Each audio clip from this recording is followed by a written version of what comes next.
Alhamdulillah allazi khalaqakum ma fil ardi jami'an thumma istawa ila as-sama'i fasawwahunna sab'a samawati wa huwa bi kulli shay'in 'alim. Asyhadu an la ilaha illallah wahdahu la syarika lahu wa asyhadu anna Muhammadan abduhu wa rasuluhu la nabiyya ba'dahu. Amma ba'd, faqala Allah Ta'ala fi kitabihil karim. Silakan dibuka surah Al-Baqarah, Mas ya. Surah Al-Baqarah, surah nomor 2 ayat yang ke-21 sebagai pengantar. A'udzu billahi minasy syaithanir rajim. Bismillahirrahmanirrahim. Ya ayyuhan nasu ubudu rabbakumul ladzi khalaqakum wal ladzina min qablikum la'allakum tattaqun. Alhamdulillah wa syukurillah, Bapak Ibu sekalian, jemaah kajian taklim Masjid Al-Ridho, maghrib menjelang ke Isya yang dirahmati Allah dan yang saya hormati. Kajian lalu kita sudah membahas seputar tauhid dan 3 jenis tauhid sudah terpaparkan. Dari mulai tauhid rububiyah, kemudian tauhid uluhiyah atau ubudiyah, dan yang terakhir tauhid asma wa sifat. Nah, paparan itu terinspirasi dari surah kedua Al-Baqarah di awal-awal, di mana mufassirin mengkelompokkan 20 ayat yang pertama, ayat 1 sampai 5 itu tanda orang yang beriman, tentu dengan pemahaman tauhid yang benar. Adapun ayat 6 dan 7 orang kafir, dan yang ke-8 dan 13 ayat itu orang munafik. Nah, kita kembali kepada pengelompokan yang pertama, kita tuntaskan hari ini sehingga kedepannya kita akan lanjut ayat 6 dan 7. Yang lalu seingat saya sudah sampai alladzina yu'minuna bil ghaibi wa yuqimunas shalah wa mimma razaqnahum yunfiqun. Selesai. Tapi sekedar ulang 5 menit aja, bahwa rangkaian ayat itu menunjukkan bahwa mereka yang mengimani adanya zat yang gaib, terutama Allah, konsekuensi mengimani zat yang gaib sebagai pencipta alias tauhid rububiyah adalah berlanjut ke tauhid uluhiyah atau ubudiyah, yaitu beribadah. Makanya setelah mengimani bil ghaibi wa yuqimunas shalah, dan mereka itu menegakkan sholat. Mengimani zat yang gaib dalam hal ini Allah sebagai satu-satunya zat esa, pencipta segala sesuatu, maka konsekuensi mengucapkan terima kasih atas segala ciptaan ini buat manusia, bukan buat malaikat, bukan buat jin, bukan buat tanaman tumbuhan. Ya kalaupun buat binatang hanya rumput, buah-buah, biji-bijian yang udah gak terpakai. Tapi semuanya itu diperuntukkan buat manusia. Seperti dalam pengantar tadi di surah Al-Baqarah ayat 29. Wallazi khalaqalakum ma fil ardi jami'an.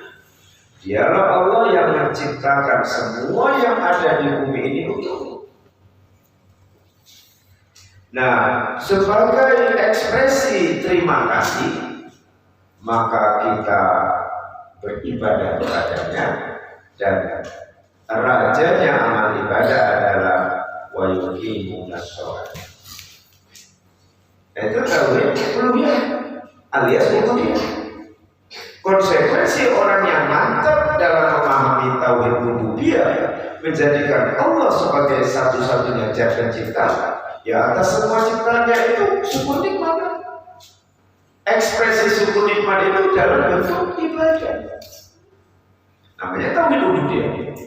Tauhid yang menjadikan Allah satu-satunya objek untuk diibadahi. Itu tauhid rububiyah alias uluhiyah. Sudah kita bahas. Nah ternyata ibadah selain wa yuqimunas shalah bil ghaibi wa yuqimunas sholata wa mimma razaqnahum yunfiqun, dan atas sebagian rezeki yang Allah berikan kepada mereka yunfiqun, mereka infakkan, bukan zakat. Kenapa bukan zakat? Kenapa enggak wajib zakat?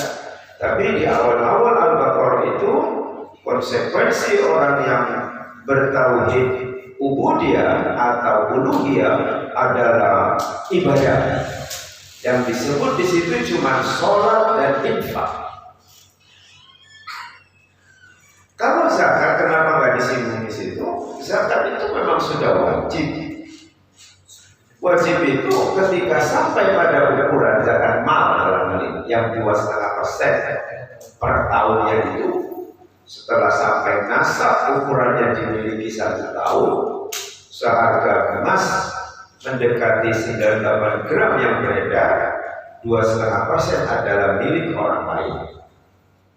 Wa fi amwalihim haqqu lis-sa'ili wal mahrum, dalam surah Az-Zariyat ayat 8 dan 19. Dan di dalam harta mereka itu ada hak orang yang lain, sa'il yang minta-minta, mahrum yang gak minta-minta. Jadi kalaupun ada orang yang minta-minta itu bisa saja menguji iman kita, bahwa dalam harta mereka, harta kita, ada hak orang lain yang minta-minta. Mahrum siapa? Nah mahrum kalau kajian zakat nanti dibahas, itu yang dia tahu bahaya mahrum, yang ada 8 asnaf itu. Mungkin orang fakir, miskin, tapi mereka nggak minta. Gengsi kan? Bukan. Ya mereka mungkin belajar Quran, ilmu mereka sudah sampai bahwa tangan di bawah itu tidak lebih baik dibanding tangan di atas, sehingga dengan segala kepapaannya mereka tidak minta-minta. Tapi hati kecil kita yang berlebih rezeki untuk patut diserahkan kepada mereka, tahu kalau mereka itu susah. Kenapa kita nggak berbagi rezeki dalam bentuk infak yang jumlahnya tidak seberapa? Tapi infak itu hanya cara Allah untuk menguji keimanan, bukan zakat. Kalau zakat memang sudah wajib, tadi saya uraikan. Ini yunfiqun. Lalu menariknya, di antara rukun Islam yang 5 setelah syahadatain adalah sholat, puasa, zakat, haji. Yang disinggung sebagai ciri-ciri orang yang beriman menekankan kepada aspek sholat dan infak, bukan zakat, infak. Ya kan? Nah, apa rahasia di balik hikmah sholat dan infak disatu padukan rangkaian ayatnya. Wa yuqimuna sholat wa mimma razaqnahum yunfiqun. Bahwa infak adalah amalan yang bersifat basyariah, sosial kemanusiaan, alias hablum minan nas. Sedangkan sholat yang bersifat ilahiyah, vertikal kepada Allah, alias hablum minallah. Hablum minallah vertikal kepada Allah, urusan langit bahasa sederhananya. Infak, sedekah, ya termasuk juga zakat sih satu paket, itu adalah urusan bumi, hablum minan nas dengan sama manusia. Sehingga tidak ada ayat yang ketika bicara aqimus sholat dia tidak ditempel dengan wajib zakat. Di dalam konteks ini yunfikun, ya infak zakat sebenarnya satu paket, memberikan sebagian harta yang diuji kepada kita, kepada orang yang berhak menerimanya. Infak sedekah zakat. Siapa bilang Islam itu hanya agama samawi, bukan agama ardi? Siapa bilang Islam itu hanya hablum minallah, tapi ternyata juga hablum minan nas.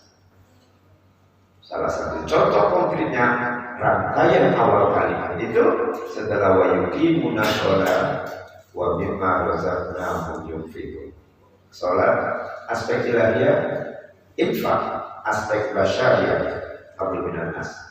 Sedangkan sholat hablum minallah, sejalan dunia akhirat, langit bumi, ilahiyah dan basyariah, ketuhanan dan kemanusiaan. Nah, jadi kalau infak, apa bedanya dengan zakat mal tadi? Tentang infak, syarat ketentuannya tidak sama dengan zakat mal. Di mana ketentuannya? Silakan buka surah Al-Baqarah ayat 219. Ayat 219 Al-Baqarah. Di pertengahan ayat, enggak usah di awal ayat.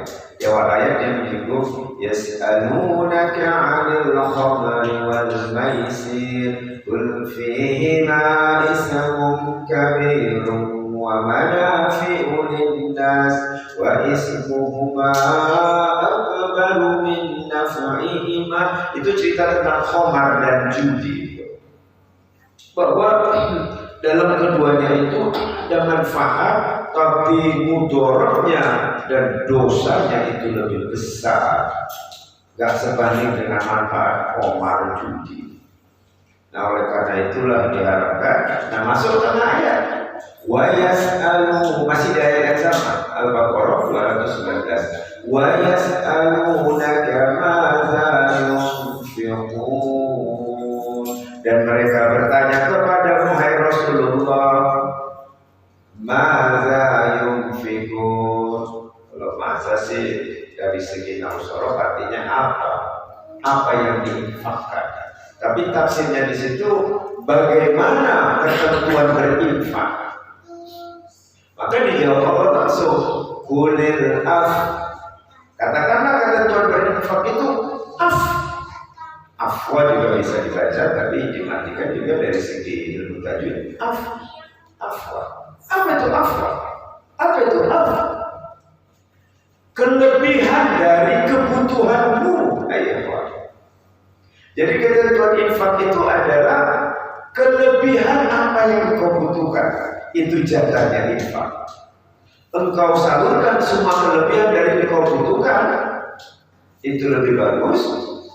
Tapi tidak engkau salurkan juga tidak berdosa. Karena hukum infak itu adalah sunnah. Engkau kerjakan berpahala, engkau tinggalkan tidak berdosa. Dalam kajian fikih yang sangat sederhana. Contoh kasus begini, misalnya ibu-ibu yang paling paham. Ibu-ibu ada yang dapat belanja harian, ada yang dapat belanja mingguan, ada yang dapat bulanan.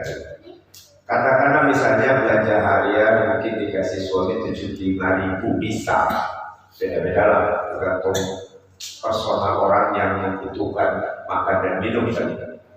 Nah, misalnya kita ambil contoh 75.000 per hari. Setelah belanja harian, beli ini, beli itu, beli cabai, mungkin mingguan, harian, juga bukan mingguan. Lalu misalnya tersisa 15.000. Berarti satu hari itu terpakai misalnya berapa ya? 75 kurang 15, berarti terpakai 60 misalnya. 15 itulah jatah infak. Apakah semua harus disalurkan? Enggak juga. Tergantung kadar keikhlasan. Tapi itulah jatah infak, cara Allah menguji bahwa wa fi amwalihim haqqul lisa'il wal mahrum. Di dalam surah Az-Zariyat ayat 18-19, dalam harta mereka itu ada hak orang lain yang sa'il, yang minta-minta, nulis mahrum, salurkan itu. Kalau dalam fikih klasik, zakat mal itu ibarat daki yang melekat dalam tangan. Ini dalam fikih klasik zaman dulu lah ya, tapi tak kuning. Jadi nggak sudi kita mempertahankan daki itu dalam tangan kita, jijik kita. Maka itulah zakat, karena wajib salurkanlah itu kepada orang yang berhak menerima zakat mal yang setahun sekali. Tapi kalau infak nggak ada ketentuannya setahun sekali. Mau 1 hari 2 kali lipat, 3 kali lipat. Mau infaknya nunggu 2 hari sekali, 3 hari sekali. Tergantung afwa, kelebihan dari yang kau butuhkan. Itulah jatah untuk infak. Persoalannya berapa mau disalurkan tergantung keikhlasan. Dari 15 tadi mau 10 diinfakkan boleh. Ada infak pokoknya sudah. Mau semua lebih baik. Mau 5.000 tadi ya, mau 10.000 5 ditabung boleh. Itu infak. Gitu, kelebihan keuntungan. Gitu juga dengan belanja mingguan, belanja bulanan. Belanja bulanan misalnya dikasih, katakanlah misalnya contoh 1 bulan dikasih 2 juta. Hitung-hitung 1 bulan, hitung-hitungan belanja bulanan. Dalam 1 bulan itu misalnya tersisa 300. 300 itulah jatahnya infak, cara Allah menguji iman kita bahwa di sebagian harta kita ada milik orang lain. Mau disalurkan 300 semua? Boleh. Enggak semua. Sebagian ditabung untuk celengan barangkali. Boleh. Lagi-lagi alasannya karena infak itu. Tapi memang yang paling diuji dengan sebagian rezeki untuk berbagi kepada orang yang patut diperhatikan itu bukan zakat, lebih kepada infak. Infak itu. Ya, nah itulah wa yuqimuna sholata wa mimma razaqnahum yunfiqun. Ayat berikutnya, wallazina yu'minuna bima unzila ilaika, dan kemudian yang mengimani atas apa-apa yang diturunkan kepada engkau. Tafsirnya di situ siapa? Wa ma unzila ilaika adalah Quran. Mengimani Quran. Jadi masuk ke rukun iman lagi. Yang bil ghaibi, iman kepada yang gaib termasuk Allah, malaikat.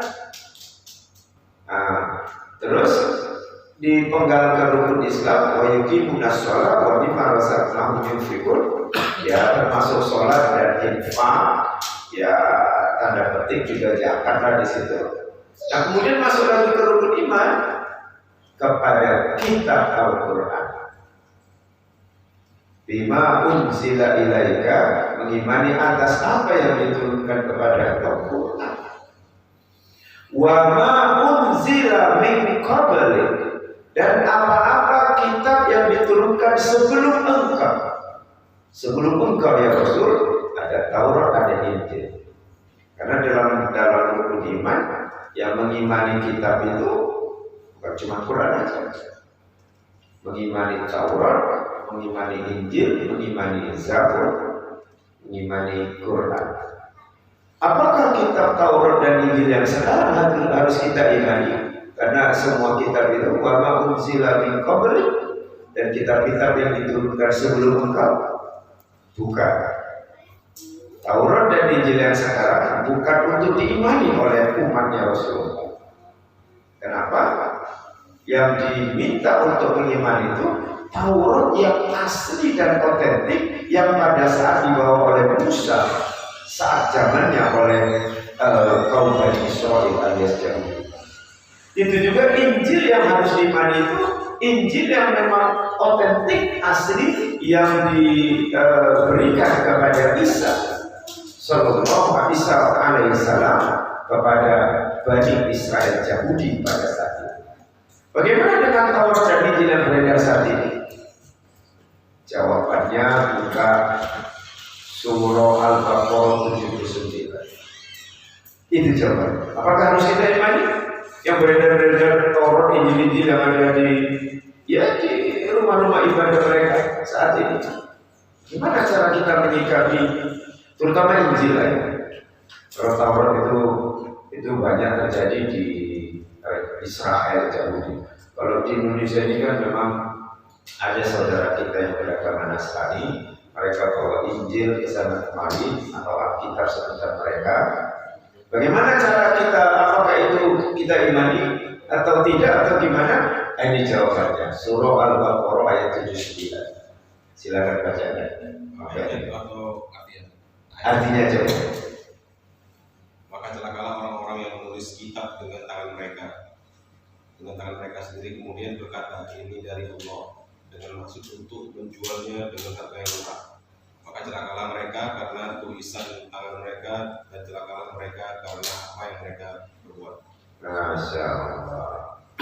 Fawailul lilladzina yaktubuna al-kitaba bi'aydihim. Kecelakaan mereka orang tradisi orang Yahudi yang tinggal di sana negeri Israel itu memang mereka biasa menulis kitab itu dengan tangan-tangan mereka sendiri. Lalu mereka berkata apa? Tsumma yaquluna hadza min 'indillah. Kemudian mereka berkata, hadza min 'indillah. Atau hadza min inda rabbihim atau 'indillah. 79 tadi. Tsumma yaquluna hadza min indillah. Ini datangnya dari Allah, dari Tuhan kita. Karena itu mereka tulis, mereka tukar sesuai dengan kepentingan hawa nafsu orang Israel pada saat itu. Dan itulah yang sekarang terjadi. Baik Taurat, ya Injil juga kan diturunkan oleh Allah melalui Nabi Isa yang mereka sebut dengan Yesus. Itu kan juga untuk orang Bani Israel, orang Yahudi, bukan untuk semua etnis, semua bangsa di dunia. Baik Nabi Allah Musa, Nabi Allah Isa dengan kitab sucinya masing-masing, semuanya prioritas untuk orang Yahudi Israel. Hadza min 'indillah. Terus apa itu? Hadza min 'indillah liyastaru bihi thamanan qalila, agar mereka memperjualbelikan ayat-ayat itu dengan upah yang sedikit. Dan ini juga terwarisi oleh tanda kutip ulama-ulama hampir di belahan bumi dunia. Mereka dengan simbol keulamaannya, dengan paparan-paparan yang menyampaikannya dengan pertimbangan-pertimbangan politik, ujung-ujungnya mereka dapat uang, dapat jabatan, dapat kehormatan semua dengan cara mengkait-kaitkan segala sesuatu dengan agama. Yastaru bihi thamanan qalila. Wailul lahum mimma katabat aydihim wa wailul lahum mimma yaksibun. Jadi tradisi buruk yang dilakukan oleh orang Yahudi Israel pada zaman Musa, dan itulah yang sekarang dipakai kitab-kitab suci mereka yang sudah dicabuli dengan tangan-tangan mereka, tapi mereka mengaku-ngaku hadza min 'indillah. Ini datang dari Tuhan. Karena itu dipastikan tangan mereka yang mengatakan ayat. Maka sikap orang beriman, orang Islam tidak mengimani Taurat dan Injil yang beredar sekarang karena itu sudah dicampuri dengan tangan-tangan mereka, kata Allah di surah Al-Baqarah ayat 79. Ada yang asli di Prancis, dimuseumkan Prancis Selatan, Marseille nama museumnya, itu Injil Barnabas. Kalau itu memang masih otentik, sebagaimana dulu ketika Nabi Allah Isa alaihissalam menerima Injil itu. Karena prinsipnya semua nabi itu jangankan dari sejak Musa ke Isa, bahkan sejak Adam, Idris, Lut, Solih dan seterusnya sampai ke Ibrahim yang dianggap sebagai bapaknya para nabi, terus sampai ke Isa, sampai terakhir Nabi Muhammad SAW ke-25 yang tertulis nama mereka di dalam Al-Quran, semuanya mereka Muslim, semuanya mereka mentauhidkan Allah besar. Tidak ada yang tidak mentauhidkan. Dan jadi ya cuma dia itu tadi, karena prioritas 3 agama samawi dimulai dari Yahudi untuk Bani Israel, Nasrani untuk Bani Israel, tapi begitu turun Islam yang dibawakan oleh Rasulullah, kebetulan bukan orang Bani Israel, orang Arab, suku Quraisy. Sedangkan Adam sampai Isa semuanya Bani Israel. Nah, memang ada sisi dijelaskan oleh Al-Quran bahwa Bani Israel itu memang bangsa pilihan, karena memang faktanya dari Adam sampai Isa semua keturunan Bani Israel. Begitu Nabi terakhir orang Arab, suku Quraisy. Tapi justru Islam yang dibawa oleh Muhammad SAW itu untuk semua suku bangsa yang ada di bumi, bukan hanya untuk Israel sebagaimana Taurat dan Injil. Gitu. Nah, kemudian ujung ayat itu wa ma unzila min qablik baru wa bil akhirati hum yuqinun. Dan kemudian dengan alam akhirat mereka yang beriman itu meyakini. Selesai. Ayat terakhirnya yang ayat kelima untuk tanda orang beriman, ulaikan apa? Ulaika ala hudan mir rabbihim wa ulaika humul muflihun. Mereka itulah yang ulaika ala hudan mir rabbihim, dan atas Tuhannya mereka mendapat petunjuk, wa ulaika humul muflihun, dan mereka itulah orang yang mendapat kemenangan atau keberuntungan. Selesai. Tanda-tanda orang yang tauhidnya benar alias orang yang imannya benar. Tapi coba kita sebelum kita masuk ayat 6 dan 7 di bulan ke depan tentang kajian tentang 2 ayat menggambarkan orang non muslim.